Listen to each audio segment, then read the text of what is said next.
Você já se perguntou por que, mesmo em sociedades tão ricas e tecnologicamente avançadas, a desigualdade parece só aumentar? Ou como o sistema em que vivemos se mantém, mesmo com tantas crises? Para responder a essas perguntas, precisamos ir além das explicações superficiais. É aqui que entra o neomarxismo. Fiquei comigo, porque hoje vamos desvendar esse conjunto de ideias que transformou a maneira como entendemos o poder, a cultura e a economia no mundo moderno. O neomarxismo não é uma escola de pensamento única, mas sim um conjunto de releituras e atualizações do pensamento de Karl Marx, que surgiram principalmente ao longo do século XX. Imagine o seguinte: o mundo passou por 2 guerras mundiais, viu a ascensão e queda de regimes socialistas, e assistiu ao capitalismo se tornar cada vez mais complexo e global. As teorias originais de Marx, focadas na indústria do século XIX, precisavam ser repensadas para dar conta dessa nova realidade. Então, o que os pensadores neomarxistas fizeram? Eles não abandonaram a crítica central de Marx, a exploração econômica. A ideia de que o capitalismo se baseia na extração de mais-valia do trabalhador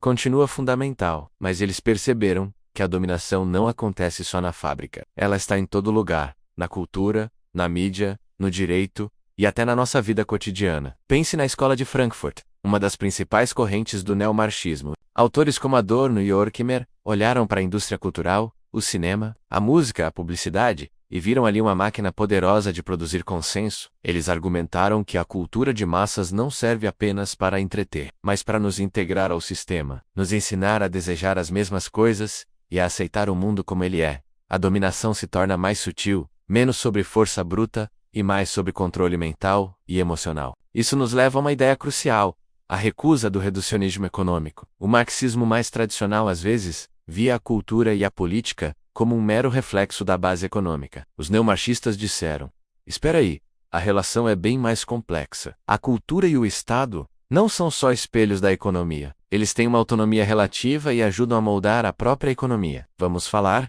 do Estado. Em vez de vê-lo apenas como um comitê da burguesia, pensadores como Nikos Poulantzas o analisaram como um campo de batalha, um lugar que condensa as lutas de força da sociedade. O Estado precisa gerenciar crises, garantir a reprodução do sistema a longo prazo, e para isso faz concessões. Ele cria direitos sociais, regula a economia, mas tudo isso dentro dos limites que garantem a continuidade da acumulação de capital. E aqui entra outro conceito-chave: hegemonia, desenvolvido por Antônio Gramsci. Hegemonia é a liderança moral e intelectual que uma classe dominante exerce sobre toda a sociedade. Essa liderança não se impõe só pela força, mas pelo convencimento. A classe dominante constrói um senso comum que faz seus interesses parecerem os interesses de todos. A luta política então não é só tomar o poder do Estado, mas também disputar corações e mentes na sociedade civil, nas escolas, na mídia e nas igrejas. O neomarxismo também foi impactado pela emergência de novos movimentos sociais. O feminismo,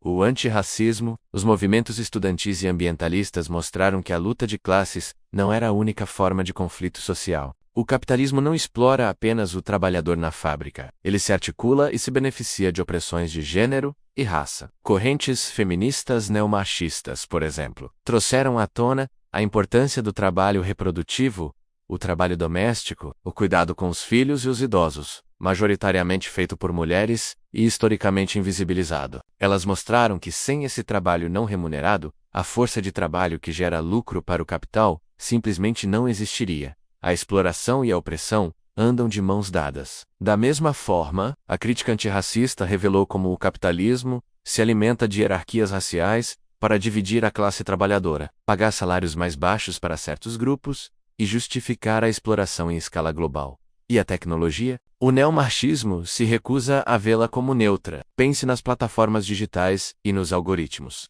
Eles não são apenas ferramentas. São novas formas de organizar o trabalho, de extrair valor e de vigiar. A precarização do trabalho de entregadores, por exemplo, é uma nova face da subsunção do trabalho ao capital, mediada pela tecnologia. Os dados que geramos gratuitamente nas redes sociais são transformados em mercadorias valiosas, em um novo tipo de cercamento do que antes era comum. Na América Latina, e especialmente no Brasil, o neomarxismo dialoga muito com a teoria da dependência. Essa perspectiva nos ajuda a entender que o capitalismo funciona de forma diferente nos países do centro e na periferia. Aqui, a exploração é marcada pelo extrativismo, pela informalidade e por uma elite que muitas vezes atua como sócia menor do capital internacional. Nossa dependência tecnológica e financeira cria vulnerabilidades que precisam ser enfrentadas com projetos de desenvolvimento soberanos. Claro, o neomarxismo também recebe críticas. Alguns o acusam de ter se tornado muito acadêmico e distante das lutas práticas. Outros dizem que, ao focar tanto na cultura, ele perdeu de vista a centralidade da economia. Mas talvez a sua maior força seja justamente essa pluralidade e essa capacidade de se adaptar para analisar um mundo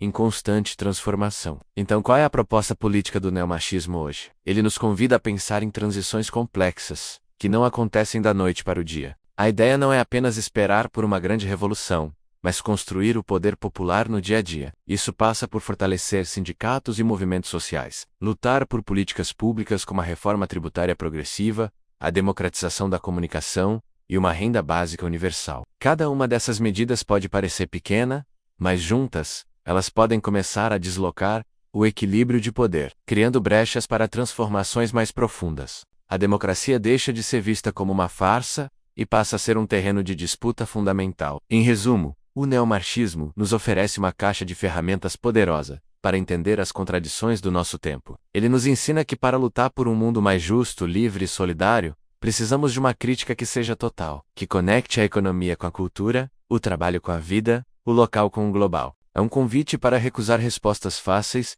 e para construir, na teoria e na prática, alternativas reais ao poder do capital. Se você gostou dessa análise e quer continuar aprofundando seu conhecimento sobre teorias, críticas e a sociedade contemporânea, não se esqueça de se inscrever no canal, deixar o seu like e ativar o sininho para não perder os próximos vídeos. Muito obrigado por assistir e até a próxima.